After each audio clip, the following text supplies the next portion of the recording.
Hi, I'm Tracy. In my last video, I told you about a fascinating discovery about the human mind.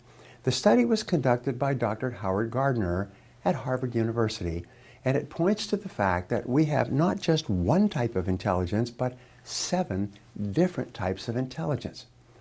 What this means is that everyone has different learning behaviors and methodologies, and the reason that this is so important is because when you discover exactly how you learn, you perform at higher levels of intelligence and achieve greater levels of success in your personal and professional life. Let's look at these 7 important intelligences one by one.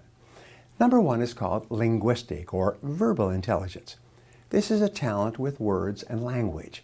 It includes the ability to write or speak well.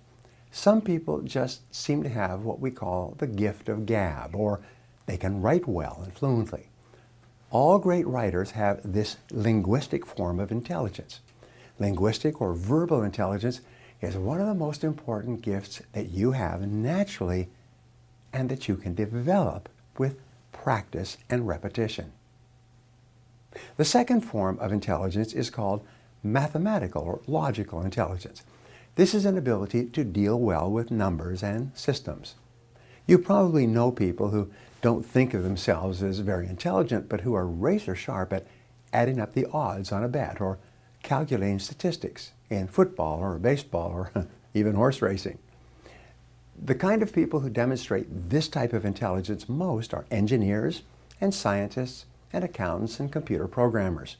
They all use this mathematical intelligence at a high level. Those are the 2 intelligences that are tested in schools, verbal and mathematical. Almost all the other intelligences may be referred to in notes or report cards or are not referred to at all.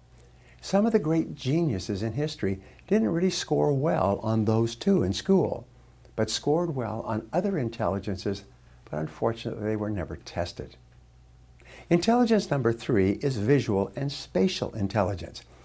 These are the abilities to see things and be aware of physical patterns and orientations.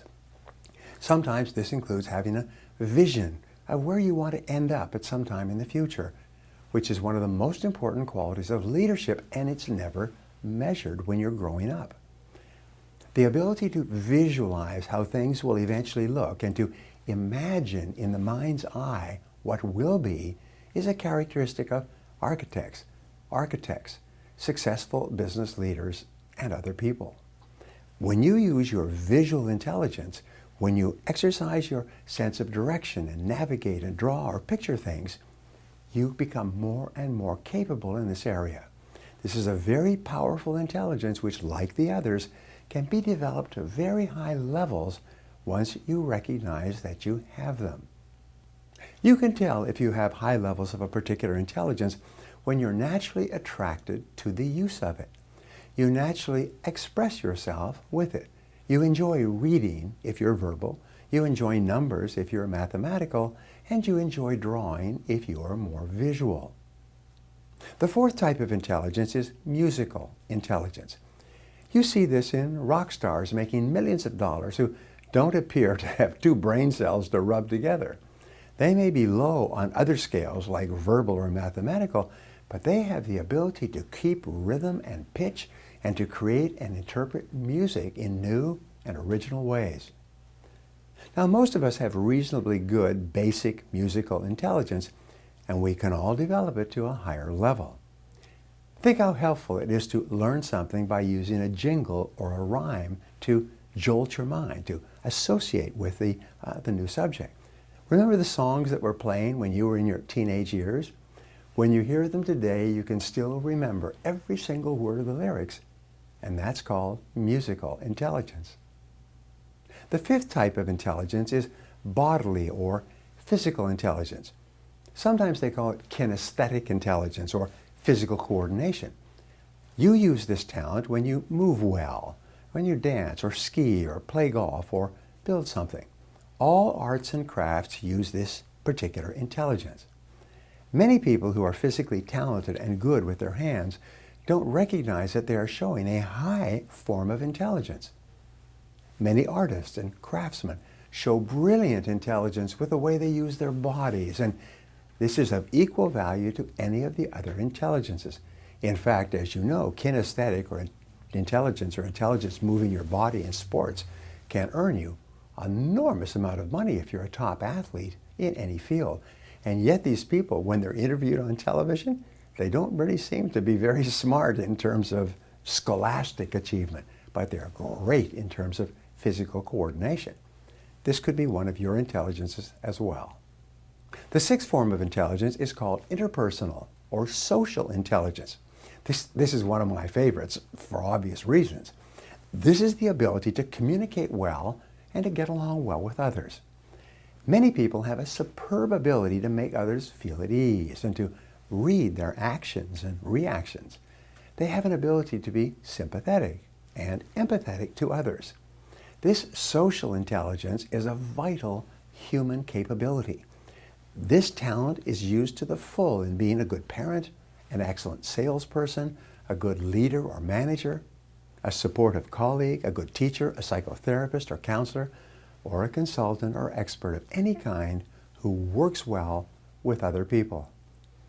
The seventh form of intelligence is called intrapersonal intelligence, which is the inner knowledge and control of oneself. This is the ability for quiet, objective self-analysis.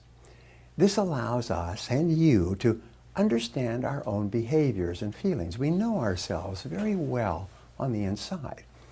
You use this type of intelligence to create your own goals and to study your success and your mistakes as a guide to future improvement. You use social intelligence or intrapersonal intelligence to analyze what you've done and to learn from it so that you can do it better in the future. This new way of looking at people's abilities has led Dr. Gardner to propose a new definition of intelligence. His new definition is that intelligence is the ability to create useful products and to solve everyday problems. You are functioning at the highest level of intelligence whenever you can find a way to improve anything that you're doing. Previously, intelligence was defined much more narrowly. It was mostly related to academic performance, yet this is largely taught through just two types of intelligence, the verbal linguistic and the mathematical logical. All the other intelligences are largely ignored in school. Academic success is one way of demonstrating intelligence, but there are many extraordinarily successful people who got terrible grades in school because those two aspects were all they were tested on. Some of the most successful people in our society had ADD when they were in school and were unable to pass any courses. In the real world, the old definition of intelligence is only one way to look at it. Now, in conclusion, you have inside of you right now all of the capacity you need to be an excellent learner. So never give up on learning, because it will be at that moment that you will begin to hold back your earning ability, and you'll be wasting your astounding human potential. Remember that your most valuable asset is your earning ability, your ability to get results that people will pay you for. Your earning ability can either be an appreciating asset, becoming greater and more valuable each year, or a depreciating asset, becoming softer and weaker and less valuable. And that depends upon whether or not you engage in continuous learning.